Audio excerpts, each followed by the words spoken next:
Braves take on the Yankees, 7:05 p.m. Eastern first pitch. The Yankees are the $1.43 favorite, totals 9.5 flat. The Braves are plus a buck and a quarter on the money line, and if you like the Braves to keep this one close, they're minus 162 for some run line cash. I'm 5-2 on my last 7 board member tier package plays on patreon.com/Brock Page. I'm also 4-2 on my last 6 crowd pleaser teasers on that site as well. For more information on how you can get in on the action, link for that website is in the description section below. And once again, that's patreon.com/Brock Page. Now we got Toussaint for the Braves, Jordan Montgomery for the Yankees. New York's currently on a 2-game losing streak, and they're coming fresh off a 4-3 loss to the Rays. The Yankees also lost 4 out of their last 5, and that includes a 5-4 loss to the Phillies during that stretch as well. Jordan Montgomery takes the mound for New York tonight, 1-1 on the year with a 5.59 ERA. The Yankees rank in the bottom 10 in striking batters out at home, and they're taking on Toussaint, who's struck out 20 batters already for the Braves. The Braves won 2 out of their last 3, including an 8-0 shutout of the Phillies during that span. Atlanta also ranks in the top 3 in run production per night, top 10 in runs allowed. Of course, Dansby Swanson is currently leading the team in hits and RBI. Ronald Acuna's also leading the club in homers with 4 of them. The Braves are tied for the most wins in the National League with 11.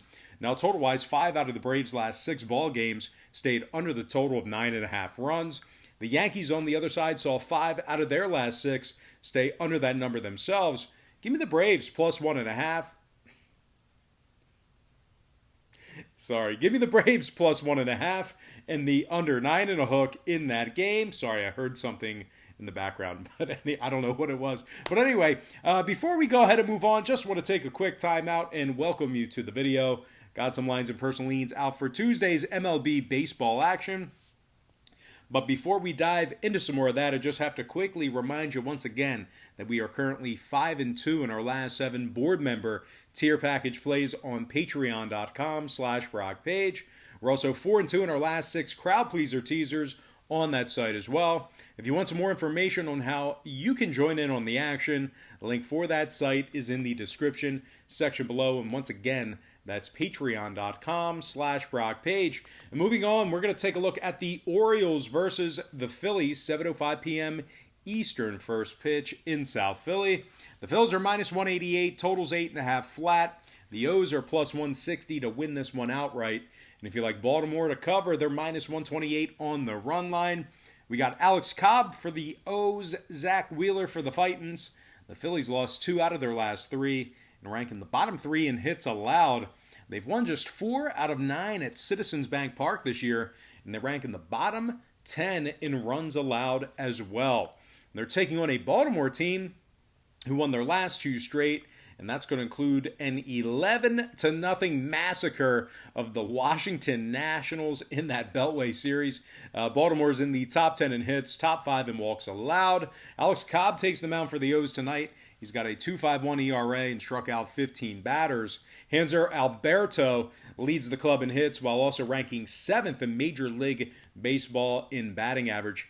Hanser's currently batting 349 on the season. Renato Nunez leads the club in homers with 5, and Anthony Santander leads the club in RBI with 14 of them. Baltimore's in the top 10 in road scoring, top 10 in road hits. Now, scoring-wise, 5 out of Baltimore's last 7 stayed under the total of 8.5 runs. 3 out of the Phillies' last 4 stayed under that number themselves. The Fightins are also 67% to the under at Citizens Bank Park this year.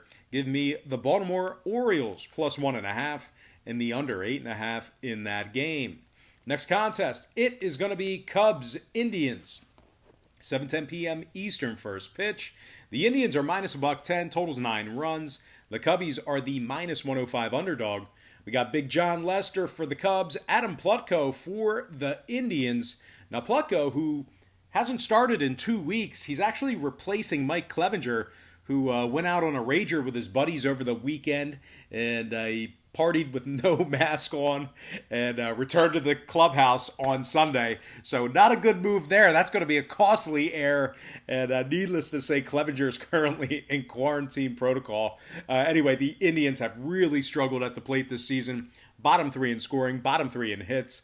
Their strikeouts are very high as well. They rank in the top 10 in striking out at the plate. Now, the Indians have also dropped 4 out of their last 5, taking on the Cubs at Progressive Field. Now, the Cubbies on the other side, they've got Big John Lester on the bump. 1-0 on the season, .82 ERA for the past 4 seasons. I've been calling him Big John. I don't know why. But the Cubs are 7-4 in their last 11 games where Lester made the start. Chicago's also won 6 out of their last 7, and they have the best record in the NL Central. They're in the top 10 in scoring, top 10 in road hits. Wilson Contreras leads the team in hits and batting average. He's currently hitting .317. Anthony Rizzo's hit 3 home runs on the year, while Javier Baez leads the club in RBI. Now, total-wise, just 1 out of Chicago's last 7 got over the total of 9 runs. 4 out of the club's last 6 games against the American League stayed under the posted total as well. Meanwhile, the Indians on the other side, well, they are 13-3 to the under thus far for the year. 13-3 to the under. 5 out of their 7 games at home stayed under the total as well. Give me the Chicago Cubs winning this one outright and the under 9 runs in that game. Next contest, the Nationals taking on the Mets, 7:10 p.m. East. The Nats are -145, totals 8.5, juice to the over. The Mets are plus $1.25 to win it, and they're also -135 to cover the 1.5.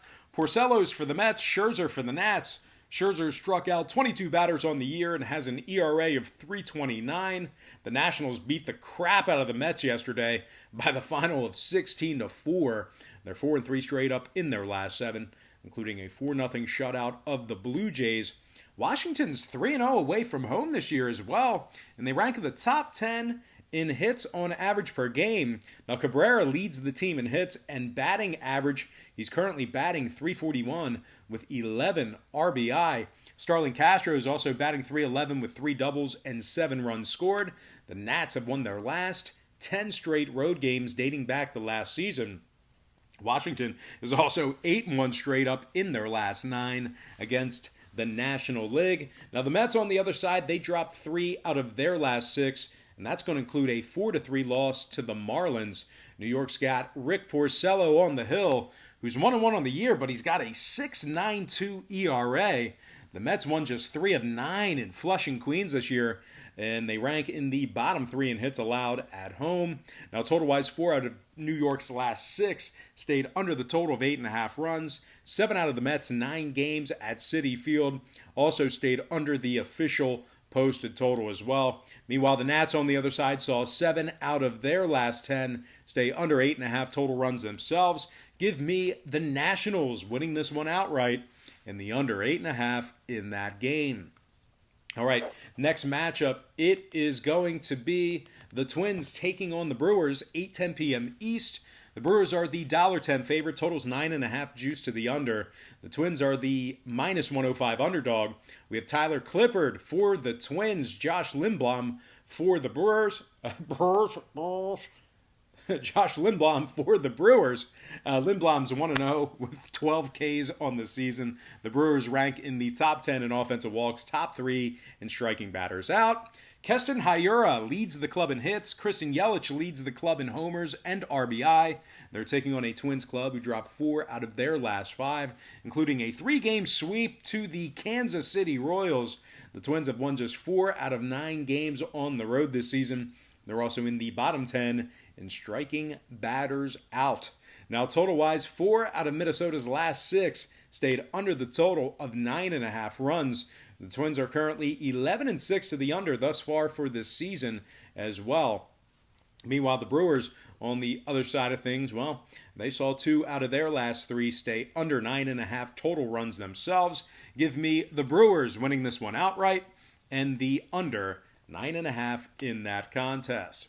All right, next matchup I have for you, it is going to be the Arizona Diamondbacks versus the Colorado Rockies, 8:40 p.m. Eastern start time. The D-backs are the $1.10 favorite on the road here. Totals 11.5 juice to the under. The Rockies are the -105 underdog. Pretty much a coin flip here. We've seen this line bouncing around and flipping all morning long. Now, if you like the Rockies to keep it close here, they are -162 catching the 1.5. We got Kyle Freeland for the Rockies, Zach Gallen for Arizona. Now, Zach Gallen's got a 2.81 ERA and 21 strikeouts, but has yet to record a win thus far on the season. He also has just one career start at Coors Field, kind of unfamiliar territory for him there. The D-backs are currently just a half a game ahead of the Giants for last place in the NL West, kind of just dwelling in the cellar there. They're just 4-6 straight up on the road. Arizona's also in the bottom 10 in scoring, bottom 5 in runs allowed. They are taking on a Colorado team who's got Kyle Freeland on the bump, 2-0 on the year with a 2.41 ERA.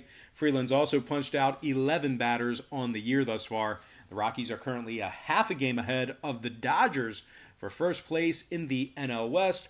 The Rockies are also tied for the most wins in the National League. Guys, Charlie Blackmon, he currently leads the league in RBI and batting average. He is hitting a scorching hot 484 at the plate thus far with 19 RBI. Daniel Murphy's also hitting 367 on the year, which ranks 5th in Major League Baseball. And Trevor Story smashed 6 homers on the season as well. Needless to say, the Rockies are first in scoring on average per game, first in hits on average per game as well. They also won their last 3 straight games where Freeland made the start. Now, total-wise, 2 out of Colorado's last 3, ironically, stayed under the total of 11.5 runs. 5 out of their last 7 also stayed under that number. Meanwhile, the D-backs are 60% to the under when they travel this season. So give me the Rockies winning this one outright and the under 11.5 in that game. And with that said, we're going to dive into our next and final matchup for the show. It is going to be the Padres taking on the Dodgers, 9:40 p.m. Eastern start time. The Dodgers are -165, totals 8.5 juice to the under. The Padres are +140 on the money line. And if you like San Diego on the run line, they're -150 catching the 1.5. We got Garrett Richards for the Padres, Ross Stripling for the Dodgers. And despite having a 4.00 ERA, Stripling certainly has been getting run support. My man's a perfect 3-0 thus far in the year with 16 strikeouts. LA's 5-1 straight up in their last 6 games when Ross makes the start. Of course, that dates back to last season. The Dodgers are in the top 5 in scoring, top 3 in runs allowed. Corey Seager leads the team in hits and batting average. He's currently hitting .340, which ranks 10th in Major League Baseball. He also ranks 17th in the MLB in OPS. A.J. Pollock's hit 4 homers on the season as well, and Justin Turner's knocked in 12 RBI.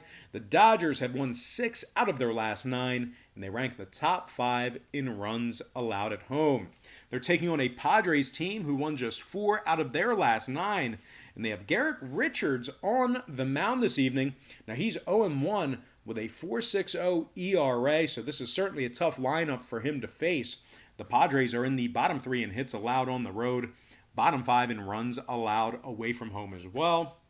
Now, total-wise, 3 out of San Diego's last 4 games stayed under the total of 8.5 runs.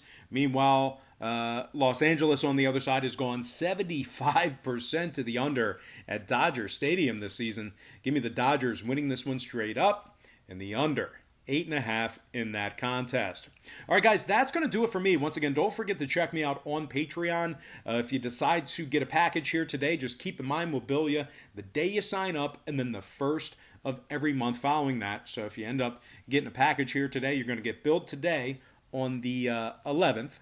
And then you are going to get billed on September 1st. And then after that, it's just going to be an auto bill on the 1st of every month. You can cancel at any time. All right, guys, that's going to do it for me. Got to thank you for joining me right here on YouTube. Really hope you enjoyed all this great free content, all this great free information. And with that said, happy Tuesday to you. Best of luck to you.